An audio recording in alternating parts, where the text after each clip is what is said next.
Non-Monogamy Help is a podcast where your questions about open, non-monogamous or polyamorous relationships are answered. Our host, Lola Phoenix, will consult a licensed therapist with over a decade of experience to address your problems. Names and locations have been changed or censored to keep your questions anonymous. You're listening to Non-Monogamy Help, the podcast. Hello, and welcome to episode 169, of the Non-Monogamy Help podcast. I'm Lola Phoenix. Please send your questions to ask@nonmonogamyhelp.com and they'll either be in the podcast or the column anonymously. If you want to read all the columns in the podcast, you can go to nonmonogamy.help. Sign up to the early emails that I send out on Wednesdays at nonmonogamyhelp.com/email. And you can follow the podcast on Instagram at nonmonogamyhelp and on TikTok at nonmonohelp. If you want to be awesome, you can also join the podcast shout-out support tier, and I will read your name at the end of the podcast if you say that I can. And you can do that by going to nonmonogamyhelp.com/subscribe. Let's get to this week's discussion question. If this is the first time you're hearing this every week, before I read the question and the answer that someone sent to me, I also read a discussion question that you can share with anyone to get to know them a little bit more. I also answer it myself, an attempt to be brief, but don't always win in that. To give you a little bit of context, this week's discussion question is another Otter Being Polyamory conversation card question, which is really great. These are specific to polyamory instead of just the general discussion cards that I've brought out before. And you can get the cards at nonmonogamyhelp.com/cards, and you can get 10% off using non-mono-help at checkout. You got to do both. Well, I think one's like an affiliate link so that it knows that it came from me, but the code actually is like for sure a thing so that they know that that people care. I don't know. Just do it if you want the card. Anyway, this week's discussion question is, what do your partners need to know about anxieties or bad experiences you've had in the past that might influence your relationships? Oh boy. I think as John Mulaney said, there's a lot to unpack here. I would say like the number one thing is probably, maybe I'm a bit better about this. I don't know.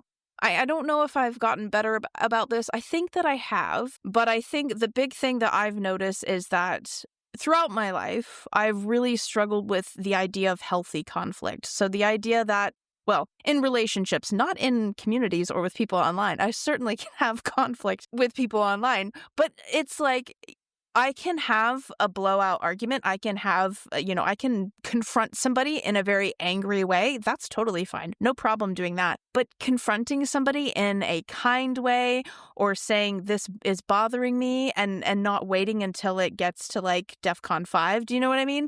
That is what I really have struggled with in the past. And quite a lot of times because I've been so afraid of conflict or asking explicitly for what I want, I will try to like maneuver the pieces so that I get what I want without having to ask for it. And I've been lucky that I've had partners that have been like, okay, like they see what I'm doing and I didn't even see what I was doing completely. There's one story that I've told before, which you've probably heard of it, but there was basically a time when a celebrity that I really liked died, and I didn't think that I had any right to be upset because it's like, you don't even know this person. What the hell's your problem?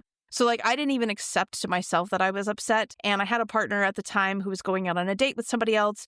And I was like, oh, do you want to come to my house and like have dinner before your date? Because they weren't going out on a dinner date. And basically going to my house on the way to their date would have been like an absolute silly transportation situation. But I was just like, oh, but I can cook food. I promise. And they were like, nah, it's kind of a little bit out of my way. And I was like, you just don't want to spend time with me, or just something like that. And my partner was like, are you okay? Do you need me to come over? I was like, yes, I'm actually really upset. I've told that story before, but it's just a strong example of me like trying, I clearly needed something, but I didn't want to ask for it. And I didn't even realize that this is what I was doing, like had no idea. So I think I would just want them, like, I think I'm better at it now. Like, I think I can ask for what I want. I think I'm a little bit better at identifying when it's still hard because I still have that kind of internal thing of like, is this bad enough for me to be upset? It's like, it's hard. So I think I just want them to be like aware if I seem a little bit aggy, if I seem a little irritated, like, is it are you good? That would be really helpful because somebody who like reacts to my reaction, probably not going to work very well. But I genuinely think that I've gotten much better at it. And I think I'm much better at having healthy conversation, like so much better than that. So, but that's one of the main things that I think would come up and that I would want someone to be aware of.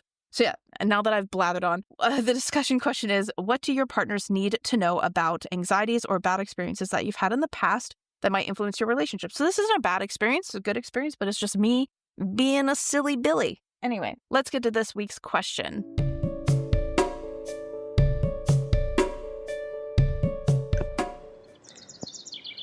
Okay, I guess. So, hi Lola. I sent the question in recently that does this ever get easier? And I guess it's because my partner and I have been doing non-monogamy for 7 years, and off and on we have had partners, but my partner was the one who initiated the opening of the relationship, and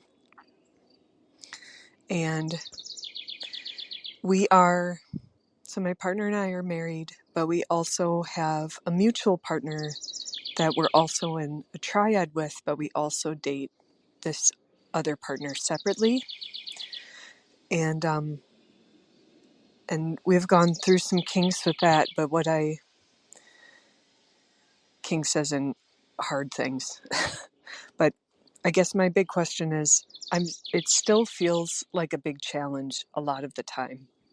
And it feels great too, lots of ups, but also the intensity of the hard times, sometimes is still there. And I'm wondering, is that just something to accept?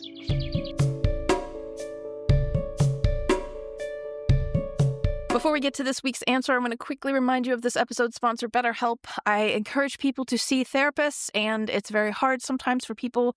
It's not always accessible in their location. Also, I really don't like in-person therapy all that much, to be honest with you. It's like you got to stress out about the transport. You got to get there on time. If you don't get there on time, you miss your thing. It's stressful. So I prefer call therapy, this type of therapy. So that may also be more suitable for you and your neurodivergence if you're like me. And the good thing about BetterHelp is that you can find therapists online. You can send messages. I'm Sean Connery. You can send messages. You can send messages to them at any time of the day. And they do also offer some financial aid. And I think they also work with some insurance carriers. So try all that. You can get 10% off your first month by using the promo code Non-Monogamy Help or going to betterhelp.com/non-monogamy help. Let's get to this week's answer.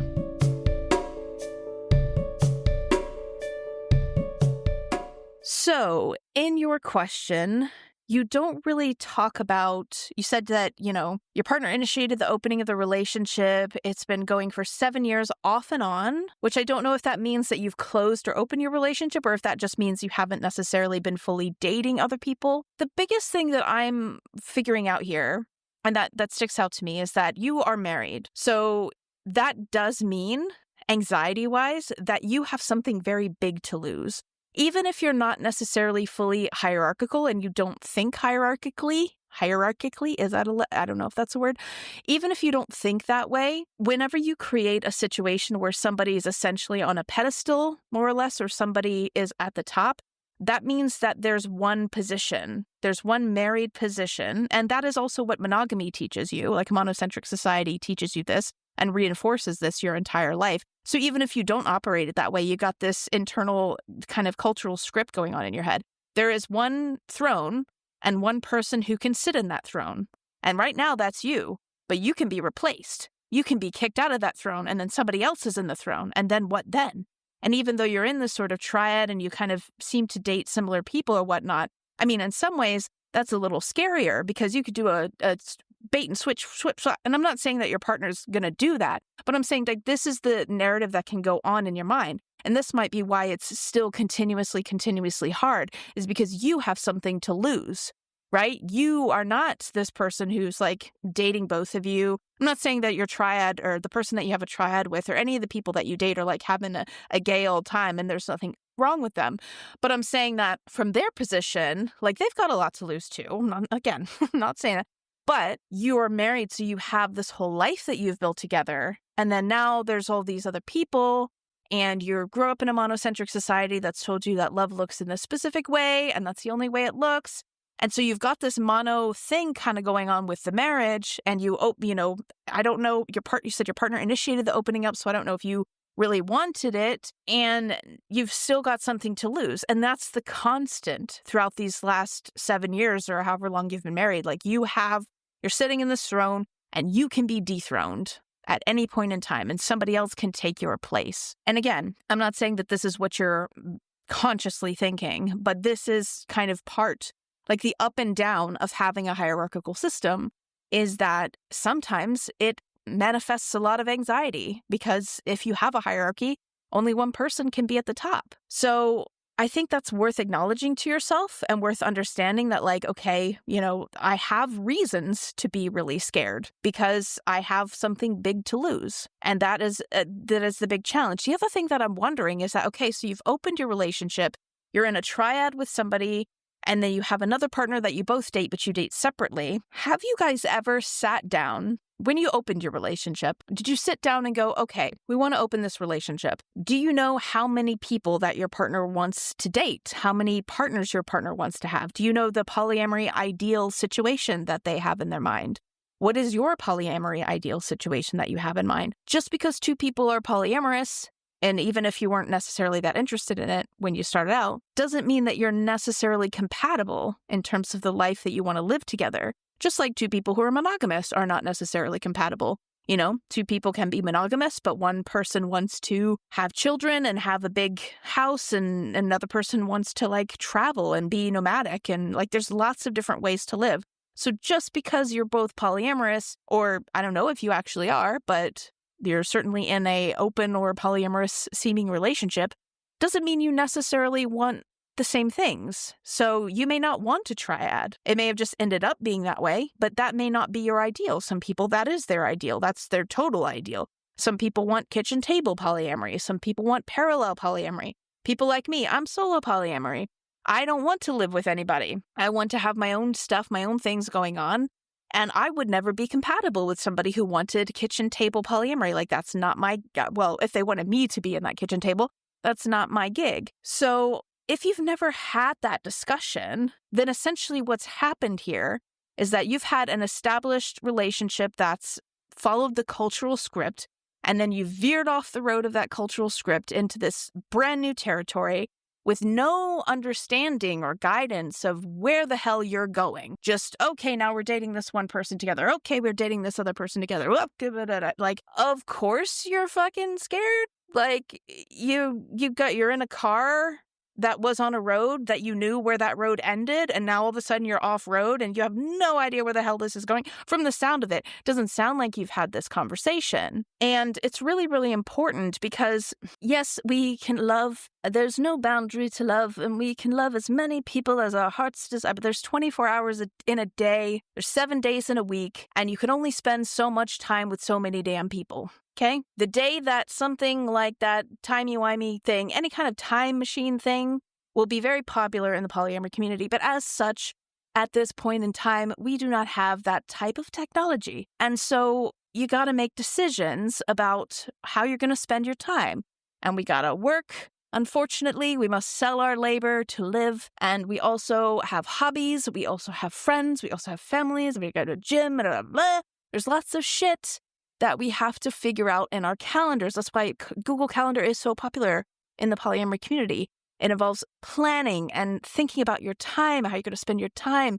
And that's a lot. And so if you have no idea, and it's especially true for people who live together, oh my God, I cannot emphasize, even monogamous people, I think they need this shit. Like you need to have scheduled, dedicated time together, even if you live together. Time sharing the same physical space is not scheduled, dedicated time. I'm going to tap the sign again vigorously. So you really, really need to have a good idea of how much time you have with your partner that's yours, how much time you have with other partners that's theirs. It's like the Goonies. It's like it's their time down there. Or wrong. It's our time down here. You're dealing with, this is a Troy's bucket situation. You are all over the friggity place. So if you have that idea, then you're way less I just alienated all of the Gen Zs with that Goonies reference, but if you haven't seen the Goonies, do it. Anyway, you need to figure out how much time you have with your partner, and that is going to be incredibly grounding. Is if you have, like, let's say you've got Tuesday nights is your nights. That's like nobody else's time. You've got those nights. Unless somebody, gets into a car accident or keels over or something, that's your time together. And that is going to be so super freaking grounding. And you can do fun stuff during that time, and you can have your relationship. I don't advise like using fun shared time together as like relationship admin time. I don't think that that's exciting. But like you have your time, and then they have their time with their other partner. And then as a triad, maybe you guys have time together, like work out this physical scheduling monstrosity so that you can feel a little bit more grounded and figure out like, where's the hell's this truck going? Like you've got this other triad, which like, wow, like points to you. I must say, please give yourself a back pat. I would, the amount of people who open their relationships, who go into a triad and have everything blow up in their face. And you said that things are difficult and you've had your kinks, but it seems like more or less like things have been going okay and doing. And I really hate saying that triad is like higher level poly. I fucking hate shit like that because it just encourages the idea that like relationships are skills that you beat and win or whatever. Anyway, the side point is please give yourself some credit for being in what is kind of a difficult, complicated situation when you're just starting out. Like that's points to you. But yeah, I think that having a good idea of where the hell this is going. Do you want another triad? Like, do you want to be dating the same people? Is that causing issues? Should you have some time to go out and, are you interested in other dates? How many partners do you want? When will you be polysaturated? When will you be, like think about those things. What is your ideal? Like you're not always necessarily going to get your ideal, right? Because like so many people's ideals is like, oh, I want 5 partners and they all live with me and I never have to, nobody ever gets jealous and I never have to go and take time out and, whatever. You're not going to have your full ideal, of course, but knowing what style of polyamory you want, how does this manifest in your life? Where do you see yourself? Where do you see yourself in 5 years, 10 years? All those annoying questions. It's actually super helpful because, what if your partner wants like, yeah, you got a triad now. What if they want the other person to move in and you don't want that? Like, yeah, there's a lot there. There's so many different ways that you can, you can organize your life in a million different ways. So knowing how it is that you both are interested in organizing your life together and what's going down with the triad, like what's the ideal there, I think that would be so, so helpful. And that would help a lot with this anxiety because like, yeah, you're always going to have little ups and downs. Whenever your partner's dating somebody new, you might get that little like, oh, I'm scared. Ooh. Especially because, and like I said, please remember and tell your brain, like you have a lot to lose. You're married. You have a little, even if you don't practice hierarchy, you still got a little bit of the sign of hierarchy there. And I'm not saying that it's bad. And we do this whole thing where like hierarchy is bad. I don't agree. If you want to stay married, there's lots of personal and individual reasons to be married. Not all of them have to do with like saying this person is better than everybody else. That's not what it's about. But your brain has been steeped in monocentric culture for the vast majority of your life. And marriage has a cultural meaning, even if you're defining it differently. And so you are going to have that little brain. Your little brain is trying to keep you alive. Your little brain is like, oh, we can't lose our social groups. Our social groups is how we've survived for ages and ages and ages. We must stay in our social group. You're doing something out of the social norm that we've been raised to accept. This means you're going to get kicked out of the social group. Don't do this. Like your brain is, it's very, very smart, but also very, very stupid. And so you have to work with it rather than against it. And I have a whole episode about like anxiety, I think it's like the childhood trauma and polyamory episode. Definitely check that out, where I talk about working through your anxieties. But I think like if you can just see these like ups and downs and these intensities and these feelings, like it's your brain, sometimes it's going to be still there. Like I do think even if, you iron things out, you get everything settled, your brain might occasionally go, whoa, because that's what brains do. And I've more or less dealt with really bad anxiety, really bad generalized anxiety, OCD, really intense stuff. And I still get occasion. I'd have a little panic attack as a treat. It's just your brain goes, ugh, and you're like, okay, listen, we're cool now. You can calm down. Everything's okay. We got this. We'll sort it out. You don't, take a chill pill, chill out. I hear that information. Think about it like, if you get a bad review on like your favorite restaurant, like somebody's like, I don't like, and you're just like, okay, I see that information. Thank you very much. I don't care. Thanks. But I think you should be nicer to your brain, because your brain it's not actually trying to be a troll. It's just, it's genuinely trying to help. This is just an example of how we work in certain environments for a very long time. And then if you think about it, our environment has rapidly changed. And so we're just trying to catch up a little bit, So don't be so hard on yourself about it. It's not because you're secretly not polyamorous enough or whatever the fuck anybody else wants to say.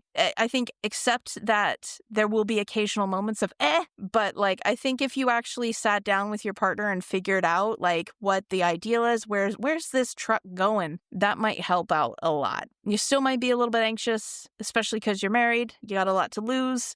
There's a lot of baggage on there. Even if it's not your baggage, there's a lot of baggage on there. But overall, I think if you at least did that, that would probably help you out a lot. Be very, very grounding. And again, make sure you got that time scheduled, dedicated, intentional time. I'm going to bang my head on the sign because it's so important, especially if you live together, especially if you've been in a monogamous situation before. It's so easy to forget that it's not the same. Like, yes, obviously there's an aspect of living with a partner that makes things super easy versus somebody who lives further away or, but it does not mean that it's scheduled intentional time. And that is really, really important. So yeah, I think I've covered what I've said and blathered on enough. So I hope that helps, and good luck. Thank you for listening to episode 169, Nice, of the Non-Monogamy Help podcast. If you want to be awesome, you can sign up on the website to support the column in the podcast. Really, really helps me run all of this stuff, because the stuff is there's lots of things, subscriptions, tools, whatever. Anyway, you can sign up to the podcast support tier by going to nonmonogamyhelp.com/subscribe. My current podcast shout-out supporters are Ermi, Mike Kander, and Matios Caden. If for whatever reason you can't support economically, because I know that times are not easy for everyone, there are things you can do. There's a free tier you can sign up to at nonmonogamyhelp.com/subscribe. Always welcome to have people there. You get the columns, and because the columns are not the same as podcasts, you guys, if you didn't know that, it's different. It's a different thing. If you sign up, you'll get all of it in your inbox every Friday, because except when I take a break, that's when new episodes come out. You can sign up to the early email that I send on Wednesdays, and sometimes I send little gifts and stuff. nonmonogamyhelp.com/email. You could take a screenshot of the podcast, share it, and tag me in your stories and all that other stuff, and I will reshare it and be like, oh my God, thank you so much. And then you can rate and review the podcast by going to on iTunes, Spotify, all those other places, and let me know when you've done so, because I get no notifications, which is really silly. If you work at Apple and you're involved in the podcast stuff, please tell them to send me an email when I get a new review. It would be nice, Anyway, that's all for this week. You will get a new column next Friday and another podcast episode in a fortnight. Thank you so much for listening. You've been listening to Non-Monogamy Help. The music was done by Chris Albury Jones at albury-jones.com. Thank you for listening.